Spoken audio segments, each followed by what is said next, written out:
आपण सर्व चांगलेच असणार. तर बघा मी आज शिमला मिर्च बनवणार आहे भरून. त्यासाठी मिरची, लसूण आणि शेंगदाणे भाजून घेतले आहेत. आणि शिमला मिर्च बघा अशी इकडं हे असं कटिंग करून हे आतलं असं काढून घ्यायचं. चला तर आता याला वाटून घेऊया. तर आपलं बघा हे वाटून झालं आहे शेंगदाणे मिरची. तर आता आपण याच्यामध्ये टाकूयात थोडासा कांदा असा वरून.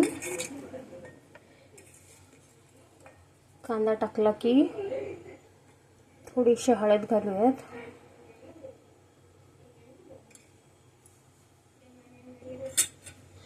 थोडीशी मिरची पावडर. पण याच्यामध्ये घालूया थोडंसं बेसन पीठ. आता याला मस्त छान मिक्स करून घेऊ. थोडंसं तेल पण टाकायचं असं वरून. तेल टाकून याला मस्त छान असं मिक्स करून घेऊ. आता आपण असं मस्त मिक्स करून घेतलं आहे. आणि इकडे बघा हे असे आहे ना शिमला मिरचीमध्ये असं हे भरून घ्यायचं. मी तुम्हाला भरताना नाही दाखवू शकत कारण मला ना एक हाताने मोबाईल पकडावा लागतो. तर बघा इकडे तेल गरम करायला ठेवलं आहे. तेल छान गरम झालं आहे.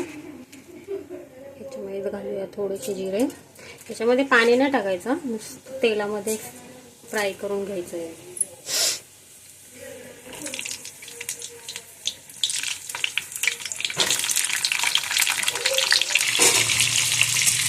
सर्व असं टाकून झालं आहे शिमला मिरची. त्याला फक्त तेलामध्ये ना असं फ्राय करत राहायचं. पाणी अजिबात घालू नका. खूप छान टेस्टी शिमला मिरची बनते.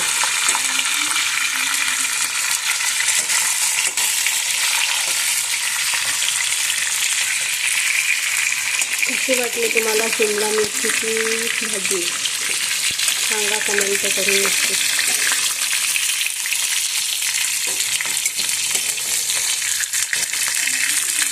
चला याला वाफेवर ठेवूया आता.